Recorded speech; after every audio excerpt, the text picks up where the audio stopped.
رب اشرح لي صدري ويسر لي أمري واحلل عقدة من لساني يفقهوا قولي. أحييكم جميعا بتحية الإسلام الخالدة، بتحية أهل الجنة، بتحية من عند الله باركة طيبة. السلام عليكم ورحمة الله وبركاته.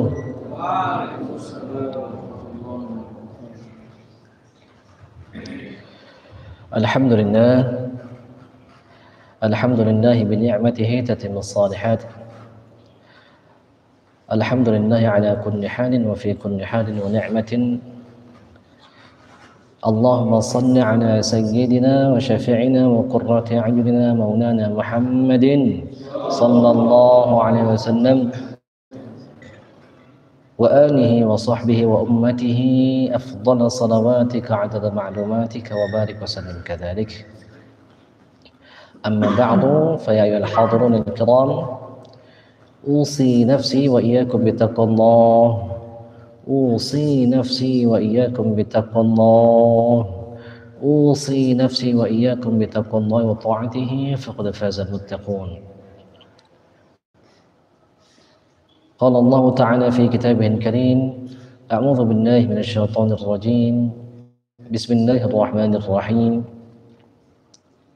يا بني آدم قد أنزلنا عليكم لباسا يواري سوآتكم وريشا ولباس التقوى ذلك خير ولباس التقوى ذلك خير ولباس التقوى ذلك خير ذلك من آيات الله لعلهم يذكرون. اللهم انفعنا بما علمتنا وعلمنا ما ينفعنا وارزقنا علوما تنفعنا ونعوذ بك من علم لا ينفع ومن قلب لا يخشع ومن نفس لا تشبع ومن دعوة لا يستجاب لها ونسألك علما نافعا وقلبا خاشعا ولسانا ذاكرا وشفاء من كل داء وسقم وعملا متقبلا ورزقا واسعا حلالا طيبا مباركا. اللهم يا معلم آدم علمنا ويا مفهم سليمان فهمنا. ربنا زدنا علما وارزقنا فهما برحمتك التي وسعت كل شيء. ربنا آتنا رحمة من عندك وعلمنا من لدنك علما. آمين يا رب العالمين. Alhamdulillah rabbil alamin. Kita bersyukur kepada Allah Subhanahu wa taala. Mudah-mudahan secara zahir kita baru saja melakukan salat subuh berjamaah, diikuti juga dengan batin kita. Jadi tidak hanya terlihat anggota tubuh kita sholat, tetapi hati kita kemana-mana, pikiran kita kemana-mana. Nah, maka kita berlindung kepada Allah agar jangan sampai kita menjadi orang-orang yang disebutkan oleh Allah, wailul lil musallin, fawailun lil musallin. Dia al-musallin, dia orang yang sholat tapi dia celaka. Maka kita berlindung. Alladzina hum 'ala salatihim sahun, lalai dalam sholatnya itu. Fisiknya sholat tapi hatinya nggak sholat, pikirannya kemana-mana, nggak ada yang dia ingat. Kata Allah, wala yadhkuruna Allah illa qalila wa ma kana salatuhum 'inda al-baiti illa muka'an wa tasdiyah fadhuqul 'adzaba bima kuntum takfurun. Mereka sholat tapi ingat Allah cuma sedikit. Innal munafiqina yukhadi'una Allah wa huwa khadi'uhum wa idza qamu ila sholati qamu kusala. Sesungguhnya orang munafik itu dia mau tipu Allah, tapi sesungguhnya Allah yang tipu mereka itu. Ada namanya Abdullah bin Umar bin Khattab. Beliau itu kalau misalnya lihat ada budaknya bagus-bagusin sholat, dibebasin. Sholatnya diperbagus sama budaknya itu, dibebasin sama Umar bin Khattab. Viral di kalangan budaknya itu. Akhirnya banyak yang begitu. Bebasin sama Abdullah bin Umar bin Khattab itu. Kata orang-orang, wahai Abdullah bin Umar, dia itu tipu kita, dia itu menipumu, dia itu. Kata beliau apa? Siapa yang menipu kami dalam urusan Allah, dalam sembahyang tadi itu, sesungguhnya kamilah yang menipu dia. Maksudnya apa? Abdullah bin Umar itu pengen orang itu sholatnya benar, tapi umpannya itu harus sesuai sama orang itu. Nah itu Abdullah bin Umar. Maka budaknya memperbagus sholat, kata Abdullah bin Umar, sesungguhnya dia bukan tipu kami supaya dia dibebaskan, tapi kami yang tipu dia supaya dia benar sholatnya itu, supaya dia mendapat rahmat dari Allah, nggak termasuk orang-orang yang tadi itu. Nah kalau yang tadi dia kusala, dia berdiri sholatnya itu dengan malas-malesan. Wala yadhkurunallaha illa qalila, dia tidak ingat kepada Allah kecuali sedikit. Nah maka pas kita sholat, misalnya berapa menit kita sholat, berapa banyak kita ingat Allah? Kalau misalnya di bawah 50% berarti sedikit, masuk kita orang munafik, berarti na'udzubillah min dzalik. Nah makanya salah satu caranya itu dengan berjamaah. Kalau kita berjamaah, maka kata Rasulullah, ada 2 orang berjamaah dibanding 1 orang sholat sendiri-sendiri, lebih baik yang berjamaah 2 orang. Ada 4 orang sholat sendiri-sendiri, ada 4 orang sholat berjamaah, lebih baik 4 orang sholat berjamaah. Nah, dijelaskan oleh guru kita, kata Buya Rizwandi, kalau sholat kita 10 menit, mau sempurna sholatnya, khusyuk berarti 10 menit itu ingat Allah. Simpelnya itu. Waktu kita sholatnya 5 menit kalau mau dicatat sempurna 5 menit ingat kepada Allah. Bagaimana kalau kita cuma ingat 10 detik? Tak sempurna sholat kita. Kalau misalnya kita sholat 10 menit, ada 10 orang, masing-masing orang sholat khusyuknya 1 menit, digabung. Nah, nanti kita akan bahas, pembahasan kita ini tepat sekali tentang sholat. Doa yang dibaca oleh Khalilullah Sayyidina Ibrahim alaihissalam. Beliau berdoa agar dijadikan orang yang mendirikan sholat juga anak keturunannya. Nah, ikhwafillah yang dirahmati Allah Subhanahu wa taala, selanjutnya kita bersalawat kepada Nabi Muhammad sallallahu alaihi wasallam, kepada para keluarga beliau, kepada para sahabat beliau. Mudah-mudahan Allah Subhanahu wa taala menjadikan hati kita ini untuk gandrung, untuk cenderung, untuk terus-terusan, untuk rindu terus untuk bersalawat kepada Nabi Muhammad sallallahu alaihi wasallam. Tak putus-putus hati kita bersalawat kepada beliau. Karena sholawat ini adalah amalan yang pasti diterima oleh Allah Subhanahu wa taala. Sholat tadi kita lakukan belum tentu diterima. Sedekah yang kita lakukan belum tentu diterima. Zikir kita ucapkan subhanallah belum tentu diterima. Kalau nggak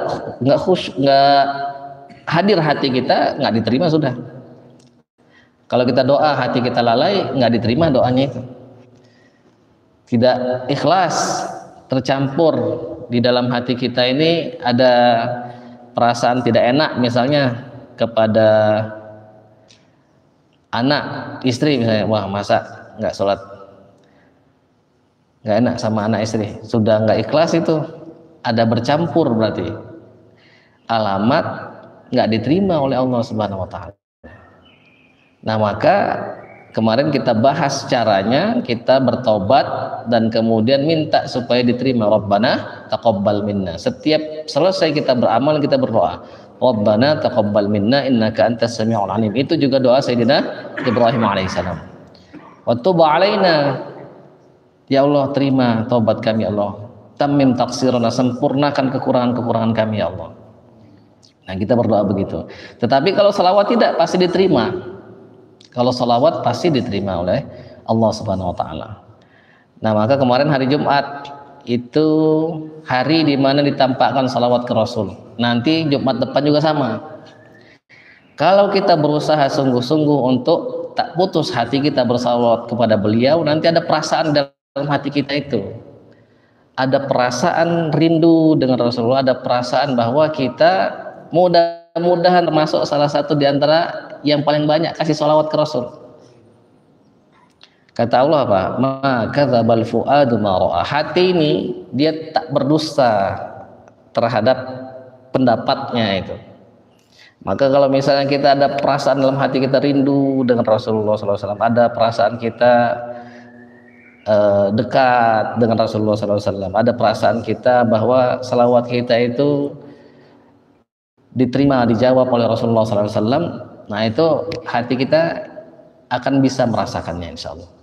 Nah maka mulai sekarang tekadkan, jangan putus-putus kita hati kita bersalawat kepada Muhammad SAW. Kita harus banyak memastikan posisi kita di akhirat nanti semakin aman. Maka kita butuh syafaatnya beliau sallallahu alaihi wasallam.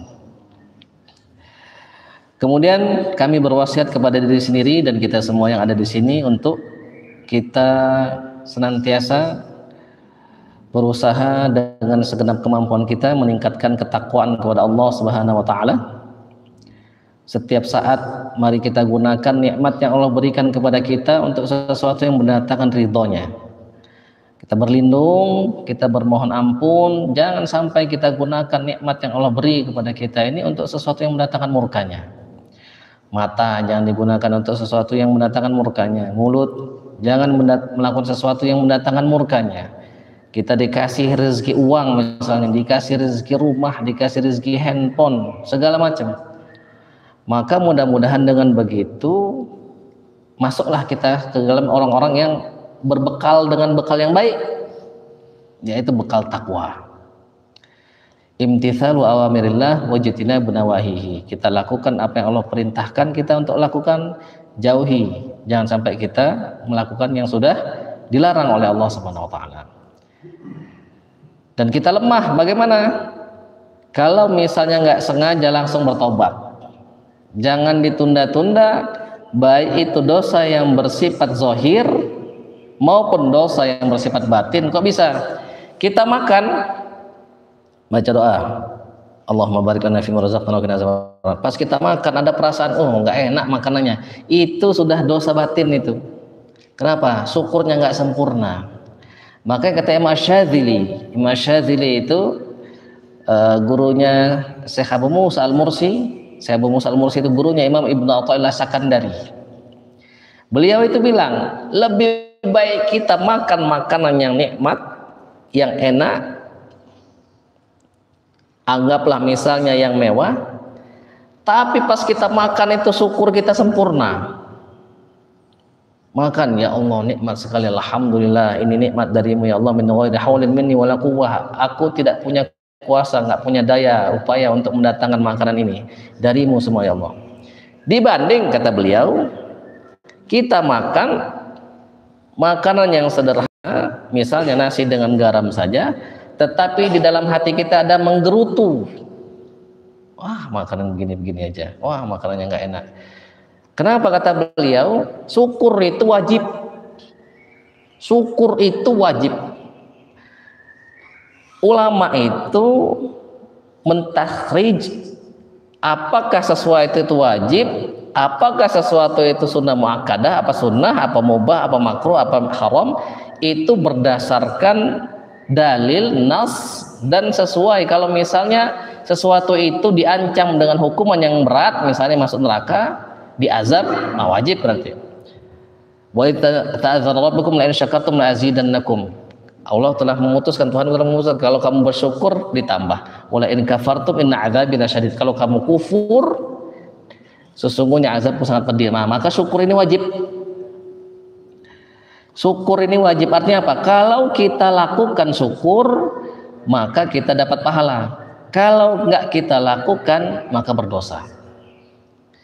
Sedangkan kata beliau, sedangkan kita meninggalkan makanan yang enak-enak itu bisa disebut sunnah atau bisa juga disebut mubah. Sedangkan syukur itu wajib, sedangkan yang tadi itu meninggalkan makanan yang enak itu bagi sebagian orang itu bisa jadi itu dianjurkan, tapi bagi sebagian yang lain itu bisa jadi hukumnya itu mubah, boleh-boleh saja. Nah, maka yang wajib tak bisa dikalahkan yang mubah. Nah, maka wajib kita untuk syukuri itu semua. Waktu kita, khususnya waktu kesehatan kita, gunakanlah dengan sesuatu yang mendatangkan ridhonya Allah Subhanahu wa taala. Nah, mudah-mudahan dengan begitu kita termasuk orang-orang yang berbekal dengan bekal yang baik sebagaimana Allah sampaikan tadi. Wa tazawwadu fa inna khairaz zadi taqwa. Berbekallah kalian karena sesungguhnya sebaik-baik bekal adalah takwa. Wahai Bani Adam, sudah kami turunkan, sudah kami berikan kepada kalian itu pakaian yang menutupi aurat kalian, menutupi aib-aib kalian. Dan pakaian ketakwaan itu lebih baik. Pakaian ketakwaan itu lebih baik. Nah, maka kita berharap mudah-mudahan Allah Subhanahu wa taala menjadikan kita termasuk orang-orang yang bertakwa. Allahumma amin ya rabbal alamin. Baik, kita lanjutkan bahasan kita, yaitu tafsir doanya Sayyidina Ibrahim. Kemarin kita sudah bahas dari Quran surah Ibrahim ayat 35 ya. 35, kita sudah masuk ke 36, kita sudah masuk ke 37. Kita sudah masuk ke 37, ayat ke 37. Nah, sekarang kita lanjutkan. Kemarin kita sudah sedikit bahas bahwasannya Sayyidina Ibrahim berdoa, Rabbana inni askantu min dzurriyyati biwadin ghairi dzi dzar'in 'inda baitikal muharram Rabbana liyuqimus shalah Rabbana liyuqimus salata faj'al afidatan minan nasi tahwi ilaihim warzuqhum minats thamarati la'annahum yashkurun. Nah, itu ayat ke 37. Jadi Sayyidina Ibrahim meletakkan keturunannya, yaitu istrinya Sayyidatina Hajar dan anak beliau Sayyidina Ismail. Diceritakan kalau kita lihat di kitab tafsir Jalalain itu, Nabi Ibrahim itu punya anak Nabi Ismail usianya 99 tahun kurang lebih. 99 tahun.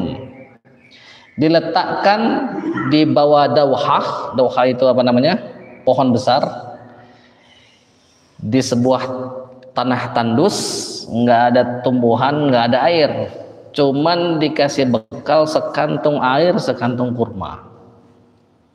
Kata istrinya Sayyidatina Hajar, kita sudah bahas siapa beliau itu. Beliau itu awalnya putri raja, anak Fir'aun yang kalah perang sama Fir'aun satunya, sehingga karena kalah perang ditawan menjadi budak dan kemudian dihadiahkan kepada Sayyidatina Sarah.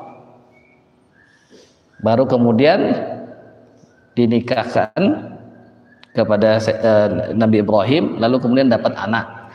Sayyidatina Sarah belum punya anak waktu itu. Sayyidatina Sarah itu punya anak, kalau kita baca di kitab tafsir Jalalain itu kurang lebih usia Nabi Ibrahim sekitar 120 tahun.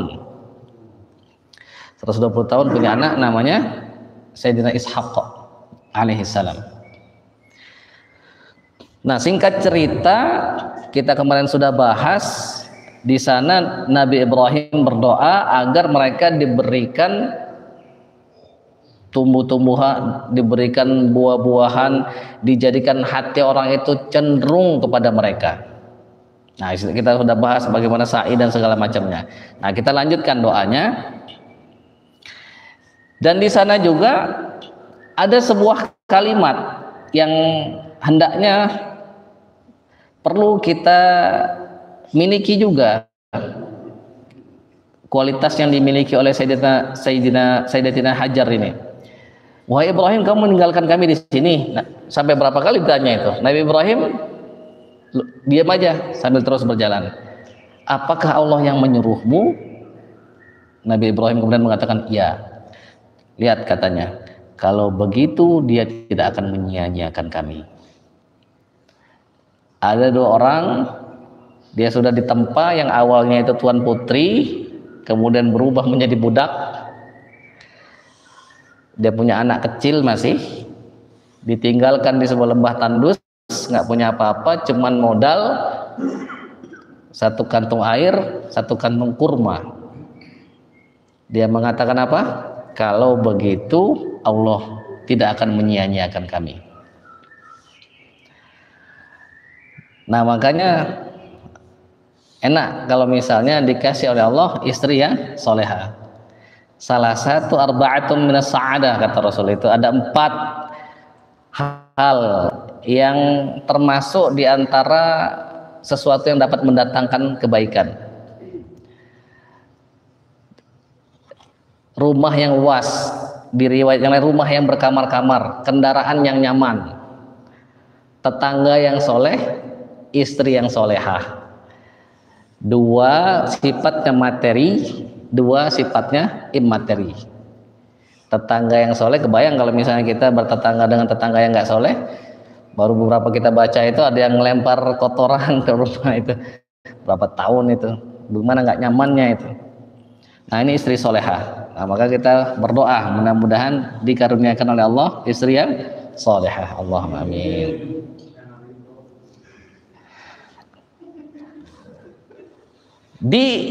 Di tanah itu, walaupun Nabi Ibrahim berdoa warzuqhum minas thamarati la'allahum yashkurun,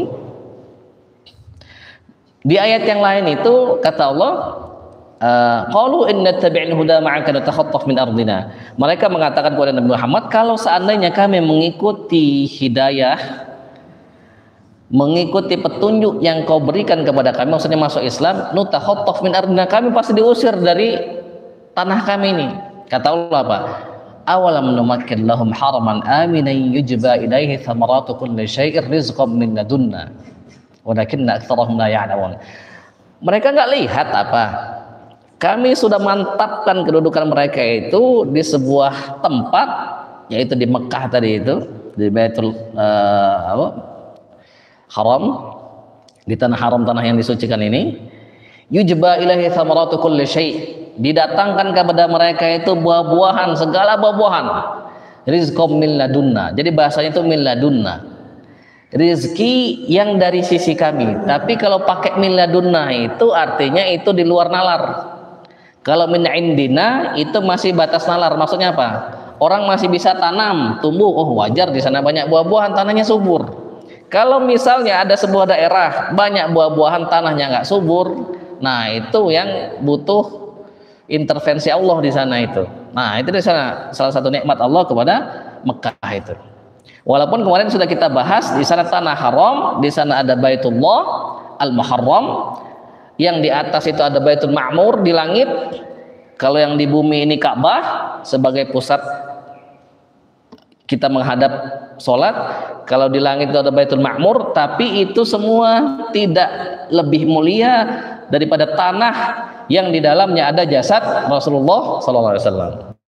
Jadi kesepakatan ulama itu, ijma ulama, bahwa tanah di mana tempat ada jasad Rasulullah itu lebih mulia, bahkan lebih mulia daripada Baitul Haram sekalipun, bukan dari Ka'bah sekalipun. Nah terus kemudian Nabi Ibrahim berdoa, dia mengatakan Rabbana innaka ta'lamu ma nukhfi wa ma nu'lin. Wahai Tuhan kami, sesungguhnya Engkau mengetahui apa yang kami sembunyikan dan apa yang kami tampakkan. Wa ma yakhfa 'ala Allah min syai'in fil ardi wala fis sama'. Tak ada ya sesuatu apapun yang dapat tersembunyi bagi Allah, baik di bumi maupun di langit. Nah, ini memastikan lagi kepada diri kita bahwa Allah itu tahu yang tampak maupun yang tersembunyi. Tahu Allah itu yang tersembunyi di balik yang tampak, tahu juga Allah itu yang tersembunyi di balik yang tersembunyi. Maka kata Allah, sawa'um minkum man asarral qawla wa man jahara bihi. Sama saja kalau kalian berdoa itu kalian dalam hati doanya atau kalian tampakkan, sama aja. Allah mendengar dengan zatnya. Kalau kita pakai alat pendengaran, makanya kalau pakai alat ini suatu saat alatnya bisa rusak. Nah ini Nabi Ibrahim berdoa seperti itu, mengajarkan kepada kita bahwa Allah tahu semua. Maka pas kita sholat, persiapan dulu. Dia tahu apa yang kita sembunyikan, apa yang kita pikirkan. Jangan kira dia cuma melihat zahirnya saja, dia lihat lahir dan batin. Maka ini harus kita pikirkan. Jangan langsung aja Allahu Akbar, tahu-tahu udah salam. Nah nanti kalau begitu biasanya ibadahnya tidak sempurna. Nah, terus kemudian beliau melanjutkan, Alhamdulillahilladzi wahabani 'alal kibari Ismail wa Ishaq. Segala puji bagi Allah yang telah memberikanku karunia ketika aku sudah tua, ada anak namanya Ismail dan Ishaq. Waktu orang tua, waktu kita sudah tua usia kita, kekuatan kita berkurang, semangat juga berkurang. Walaupun cinta dunia katanya semakin besar. Makanya ada beberapa orang tua ditanya apa ininya, sudah tua masih mau ganti mobil, masih mau memperluas rumahnya, beli ini, beli tanah, beli itu. Ada yang begitu, rata-rata memang begitu. Tapi kalau misalnya dia sudah paham, masuk Islam ke dalam hatinya itu, masuk keimanan, akhirat sudah masuk ke dalam hatinya, sudah nggak perlu lagi dia yang begitu-begitu. Tetapi intinya di sini Nabi Ibrahim bersyukur kepada Allah ketika beliau sudah tua dikasih karunia anak yang soleh yang bantu dia. Maka Rasulullah ngajarin kita kalau sudah kibar itu, jadi Rasulullah SAW itu ngajarin doa kepada kita, Allahumma ja'al awsa'a rizqika alayya inda kibari sinin. Kira-kira doanya itu ini perlu kita baca ini. Ya Allah, berikanlah seluas-luas rezekimu untukku pada saat aku sudah tua. Sekarang masih muda. Kalau masih muda, tenaga masih kuat, kemauan masih kuat, bisa nganter dari Siliwangi ke Cinunuk bisa. Tapi kalau misalnya sudah tua, sudah berkurang kekuatan itu. Nah, maka Rasul kepada kita, ngajarin kepada kita itu, ya Allah, jadikan seluas-luas rezekimu tatkala aku sudah tua. Nah, jadi pas kita udah tua, rezekinya semakin luas, semakin enak kita untuk menyambut kedatangan Israel alaihissalam. Nah, ini Rasul bersyukur diberi ada namanya anaknya yang soleh Ismail Ishaq. Inna Rabbi la sami'ud du'a. Sesungguhnya Tuhanku benar-benar maha mendengar doa. Nah, maka ini merupakan wujud pengabulan Allah kepada doa beliau ketika beliau berdoa, Rabbi habli minas shalihin. Ya Allah, karuniakan aku anak yang soleh. Karena anak yang soleh ini benar-benar qurratu ayun, sesuatu yang menyejukkan mata kita itu, menyejukkan hati kita. Nah, maka kalau misalnya kita mau jadi penyejuk hati orang tua kita, jadilah anak yang soleh. Kalau disuruh ini, kerjakan. Apalagi tahu-tahu laporan setiap bulan mentransfer, wah itu sudahlah anaknya itu disuruh gampang, terus membantu juga secara ekonomi. Nah, itu pasti disayang itu oleh orang tua itu. Mendoakan juga, sholatnya rajin, misalnya ibadahnya rajin. Nah, maka kira-kira inilah yang dirasakan oleh Sayyidina Ibrahim ketika beliau sudah kibar, sudah tua, dikasih anak yang soleh yang membantu beliau. Nah, maka kita juga harus begitu mulai dari sekarang. Nah, terus yang selanjutnya tidak cuma begitu saja.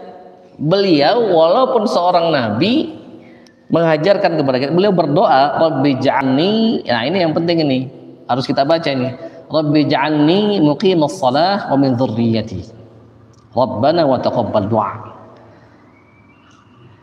Di Quran surah Ibrahim ayat 40, Rabbi ja'alni muqimas shalah wa min dzurriyyati Rabbana wa taqabbal du'a. Ya Allah, jadikanlah aku termasuk di antara orang-orang yang, ya Allah, jadikanlah aku orang yang mendirikan salat. Jadi muqim itu merupakan isim fa'il. Berasal dari kata qawama.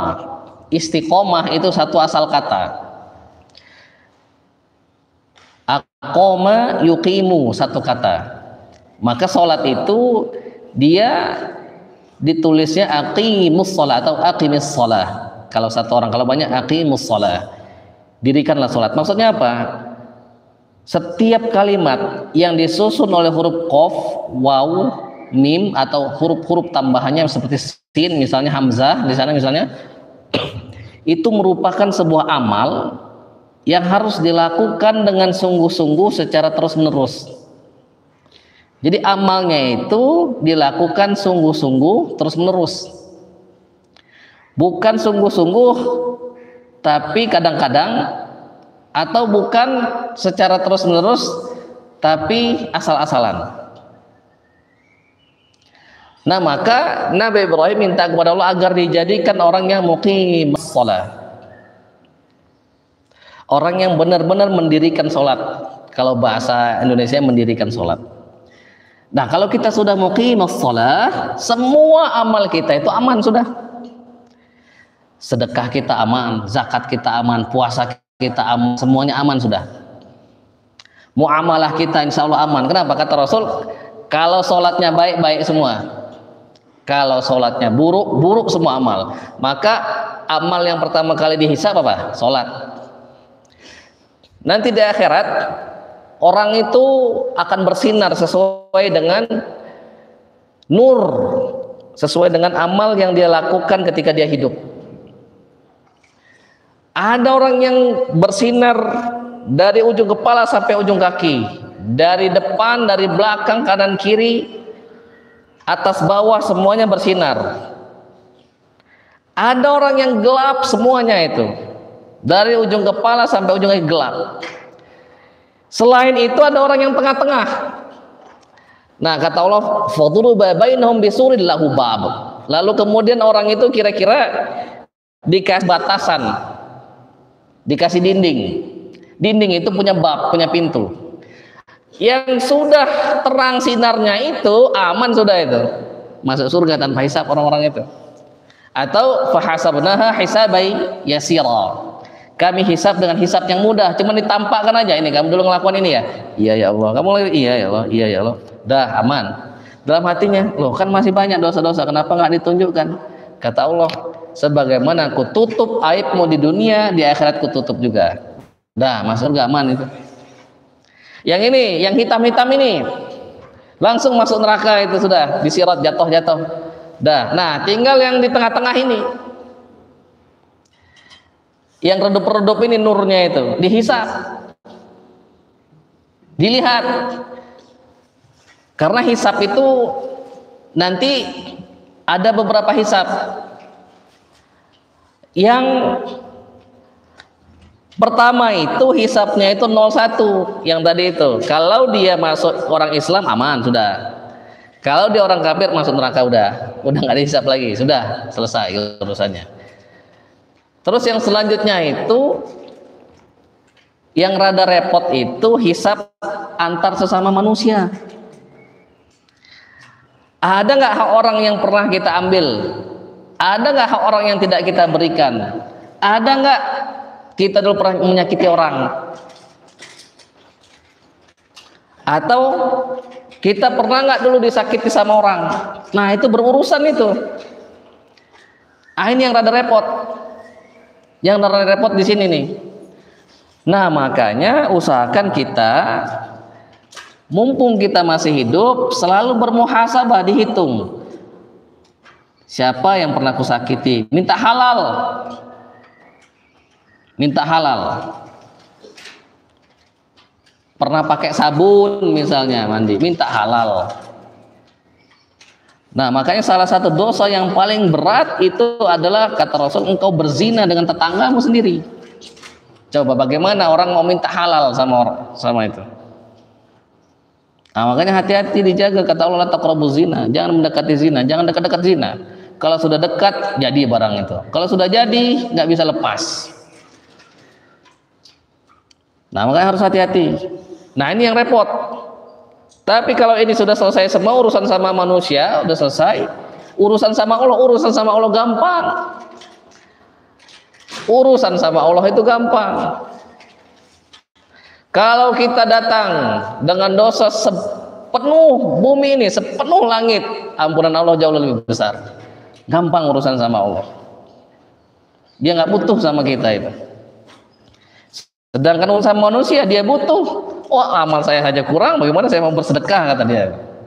Ada lagi yang sudah mengancam, awas ya nanti kutunggu di akhirat nanti. Disangkanya mudah itu, berat itu. Makanya sebaiknya kita ikhlaskan aja. Hisab itu kurang lebih sekitar, kata ulama itu 1/4 hari lah. Ada yang mengatakan 2,5 jam, tapi beda hitungannya. Jadi tidak hisabnya itu semuanya diselesaikan, karena sudah ada yang jelas masuk neraka, sudah ada yang jelas masuk surga. Nah, yang tengah-tengah ini. Nah, maka yang perlu kita perhatikan itu sholat kita.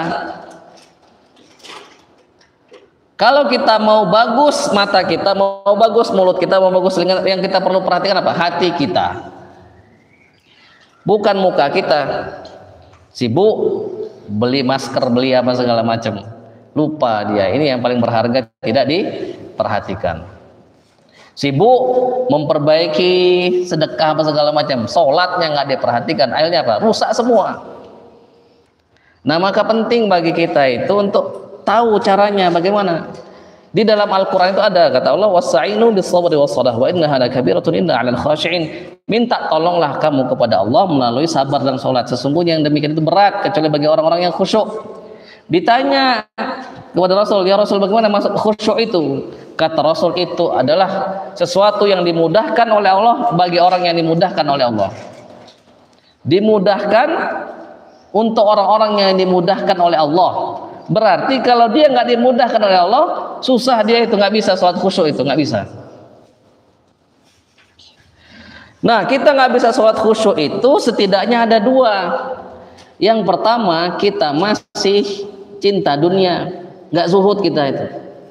Masih ada ikatan-ikatan kepada selain Allah. Entahlah ikatan kepada istri, kepada anak, kepada rumah, kepada uang, kepada jamaah misalnya, kepada teman-teman, kepada jabatan segala macam. Pasti nggak bisa khusyuk orang itu. Pasti nggak bisa khusyuk. Baru mau mulai mau khusyuk, Allahu Akbar, sudah kemana? Baru dia baca Bismillahirrahmanirrahim, kadang sudah kemana itu? Sudah mimpi dia itu. Ruhnya sudah jalan-jalan kemana? Karena dia memikirkan sesuatu yang paling dicintainya. Nah, kalau kita masih menganggap selain Allah itu berharga, nah itu nggak bisa khusyuk. Artinya apa? Alamat repot nanti kita. Atau yang kedua, khusyuk itu artinya tunduk, merendah. Lawannya apa? Mustakbir, orang sombong. Orang yang punya kiber di dalam hatinya nggak akan bisa khusyuk sholatnya itu. Sombong itu kan sudah kita jelaskan itu. Kita merasa baik, orang lain hina semua. Atau kita merasa baik, kita lihat orang lain juga baik, tapi kita lebih baik. Atau kita merasa hina, kita merasa rendah, kita lihat orang lain rendah, tapi orang lain lebih rendah dari kita. Maka kata Syekh Thaifur itu, Syekh Abu Yazid Al-Bustami, sesiapa yang melihat makhluk dan kemudian dia masih melihat di antara makhluk itu ada yang lebih hina dari dirinya, fahuwa mustakbir, fahuwa mutakabbir, maka dia itu termasuk orang yang sombong. Kita melihat anjing misalnya, kita merasa lebih mulia dari anjing, berarti kita masih ada sombong, nggak bisa khusyuk sholatnya itu, nggak bisa. Tidak akan bisa khusyuk orang yang masih menganggap melihat makhluk ada yang lebih mulia dari dirinya, nggak akan bisa. Kok bisa begitu? Ya, anjing itu kalau dia meninggal selesai urusannya itu. Kalau kita utang belum dibayar masuk neraka, hina mana? Yang satu masuk neraka, yang satu selesai urusannya. Nah, makanya semua makhluk itu taat kecuali manusia dan jin dikasih pilihan. Maka sering kita dengar nasihat misalnya ngelihat orang yang lebih tua, oh dia amalnya lebih banyak dari amalku. Ngelihat orang yang lebih muda, oh dia dosanya lebih sedikit daripada dosaku. Nah, dua hal ini harus kita benar-benar latih setiap saat untuk tidak cinta dunia. Dunia itu apa? Segala sesuatu yang menjauhkan kita dari Allah, itu disebutnya dunia. Rendah dia itu. Duit bisa jadi mazra'atul akhirah, duit bisa jadi sesuatu yang dapat mendatangkan ridha Allah kalau kita pakai untuk sesuatu yang mendatangkan ridha Allah. Beli kita Al-Quran dari duit kita, kita ngaji, mendatangkan ridha Allah. Ada orang yang butuh bantuan, kita punya uang, kita kasih bantuan, itu mendatangkan ridha Allah. Berarti itu bukan dunia yang dimaksud, yang dilaknat itu bukan. Tapi yang dimaksud, yang dilaknat di sini adalah segala sesuatu yang menjauhkan kita dari Allah. Nah, sampai sini mengerti? Maka ini penting untuk kita baca, Rabbi ja'alni muqimas shalah wa min dzurriyyati rabbana wa taqabbal du'a. Jadi bukan cuma diri kita sendiri, tapi pikirkan juga anak keturunan kita. Wa min dzurriyyati, bukan cuma anak tetapi keturunan, dzurriyyah, keturunan. Nah, terus Rabbana wa taqabbal du'a, ya Allah terimalah doa kami ini ya Allah. Nah, penting bagi kita ini. Maka ada banyak sekali yang diajarkan oleh guru-guru kita itu agar kita bisa membersihkan diri kita itu. Bersihkan dulu hati kita mulai untuk kita bersihkan, kita cuci dari segala sesuatu itu yang menjauhkan kita dari Allah. Masukkan kebesaran-kebesaran Allah dalam hati kita itu. Nanti hilang, mulai perlahan hilang. Oh, kita sudah melihat orang, kita dalam pandangan kita segala sesuatu tak mungkin bisa memberikan manfaat kecuali atas izin Allah. Kita lihat orang, oh segala sesuatu nggak bisa mudarat kecuali atas izin Allah. Nah, semakin besar Allah, semakin mantap, semakin bersih.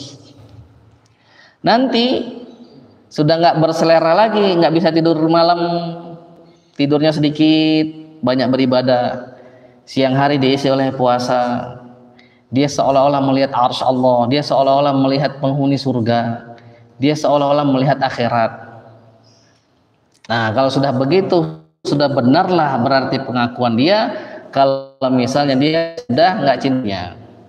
Tapi kalau misalnya cuma ngaku-ngaku saja, kebohongan, masih tidurnya enak setiap malam, masih maka yang nggak dijaga sama dia, nggak puasa juga. Nah, itu berarti hanya sekedar pengakuan dari lisan saja. Nah, maka ikhwafillah yang dirahmati Allah Subhanahu wa taala, ini Quran surah Ibrahim ayat 40 penting untuk kita baca sehingga nanti kita dibantu oleh Allah. Dan untuk sholat khusyuk ini kita perlu guru, perlu pembimbing ruhani. Sebagaimana para sahabat, beliau memiliki pembimbingnya, memiliki gurunya, yaitu Rasulullah SAW. Jadi suatu ketika itu Nabi Muhammad SAW sedang ngobrol dengan Sayyidina Abu Bakar As-Siddiq. Datang Umar, duduk Umar di sana itu. Kata Umar, kalian berdua lagi ngobrolin apa? Saya nggak ngerti apa-apa, kata dia. Seolah-olah kata Umar itu, saya nggak bisa bahasa Arab. Kok bisa begitu? Iya, apa kalian sering ngobrol begini? Iya, kata Sayyidina Abu Bakar dengan Sayyidina Muhammad SAW. Kami sering ngobrol begini. Maksudnya apa? Mereka sedang mengobrolkan sesuatu yang sangat tinggi sekali, yang kedudukannya dipahami oleh Sayyidina Umar. Maka kata Rasulullah SAW, kami para nabi itu diperintahkan oleh Allah untuk berbicara kepada kaum kami sesuai dengan tingkat pemahaman mereka. Nah, maka Sayyidina Abu Bakar As-Siddiq, jangankan pas waktu sholat, pas waktu mandi saja dia merasa itu di hadapannya ada Rasulullah SAW. Di rohaninya itu hadir. Makanya sholatnya khusyuk, selalu terikat. Apa yang kita pikirkan itu yang tumbuh. Kalau kita mikirin bagaimana caranya saya kerja di perusahaan besar, bagaimana caranya saya naik pangkat, bagaimana caranya saya ganti kendaraan, bagaimana saya caranya memperluas rumah, itu aja yang besar nanti di hati kita. Nggak bisa suatu khusyuk itu. Demi Allah nggak mungkin bisa. Nggak mungkin bisa. Makanya yang pertama kali diangkat oleh Allah adalah khusyuk dalam sholat. Kata Rasul, kalian lihat ada banyak yang khusyuk. Kenapa? Cinta dunia punya kibar di dalam dirinya itu. Nah, kita berdoa mudah-mudahan Allah Subhanahu wa taala menghilangkan semua kibar dalam diri kita ini. Ada banyak latihan-latihannya itu. Ada banyak latihan-latihannya. Ada yang bertemu dengan orang-orang miskin, melihat kesederhanaan mereka. Ada banyak di dalam hati mereka itu hajat-hajat yang belum terlaksana. Mereka hidup dengan penuh rendah hati. Ada yang begitu. Ada yang mengobati binatang-binatang yang sakit, diobati macam-macam. Ada yang menyapu jalanan, membersihkan toilet, macam-macam caranya itu untuk kita bisa hilangkan kibar dalam diri kita itu. Tapi yang jelas harus kita pikirkan dan harus kita latih. Karena kibar ini sudah sangat besar sekali di dalam diri kita itu. Dunia ini sudah sangat besar sekali. Nah, makanya itu harus kita pikirkan dan kita harus minta kepada Allah. Nah, mudah-mudahan Allah Subhanahu wa taala memberikan kita. Yang terakhir kata beliau, Rabbana ighfirli wa liwalidayya wa lil mu'minina yauma yaqumul hisab. Ya Allah, ampuni dosaku, ampuni dosa kedua orang tuaku dan juga orang-orang yang mukmin. Hari di mana diadakannya perhitungan. Satu orang mukmin kita mintakan ampun kepada Allah itu dihitung satu pahala. Kalau kita bilang Rabbighfirli wa liwalidayya wa lil mu'minina yauma yaqumul hisab, ada orang mukmin misalnya 1 juta, berarti kita 1 juta kebaikan sekali kita doa itu. Kalau misalnya orang mukmin itu ada 1 miliar, berarti 1 miliar. Nah, itu penting untuk kita baca. Rentetan doa Sayyidina Ibrahim ini dari ayat 35 ya, Dik, sampai ayat 41. Silakan nanti dibaca-baca lagi di rumah, dihafalkan. Kalau tak bisa hafal yang bahasa Arabnya, bahasa Indonesianya aja. Ini saja mungkin yang dapat disampaikan. Mudah-mudahan Allah Subhanahu wa taala memberikan kita pemahaman dan nggak cuman sekedar dengar lupa, tapi kemudian kita dengar, kita perhatikan, terus kita renungkan lagi, pikirkan matang pikirkan masa-masa setiap saat. Harus kita perbaiki sholat kita itu. Hati kita setiap saat harus kita perbaiki. Kalau hati kita baik, baik semua anggota tubuh kita. Kalau sholat kita baik, semua amal kita baik, maka pikirkan sholat dulu. Sebelum mikirin yang lain, pikirin sholat dulu. Rukunnya, syarat sahnya, dan segala macamnya. Mungkin ini ada pertanyaan sebelum kita tutup? Ada ya? Ya, kita akhiri dan alhamdulillah. Alhamdulillahirabbil alamin, dan doa kafaratul majlis. Subhanakallahumma wa bihamdika nashhadu an la ilaha illa anta nastaghfiruka wa natubu ilaik. اللهم صل وسلم وبارك على سيدنا مولانا محمد وآله وصحبه. اللهم اجعلنا من الذين يستمعون القول فيتبعون أحسنه. اللهم اجعلنا من أولي الألباب. اللهم اجعلنا من الذين يذكرونك قياما وقعودا وعلى جنوبهم ويتفكرون في خلق السماوات والأرض. ربنا ما خلقت هذا باطلا سبحانك فقنا عذاب النار. اللهم اجعلنا من الذين قيل لهم يا أيتها النفس المطمئنة ارجعي إلى ربك راضية مرضية فادخلي في عبادي وادخلي جنتي. اللهم اجعلنا ممن وجوه يومئذ ناظرة إلى ربها ناظرة ولا تجعلنا ممن وجوه يومئذ باسرة تظن أن يفعل بها فاقرة.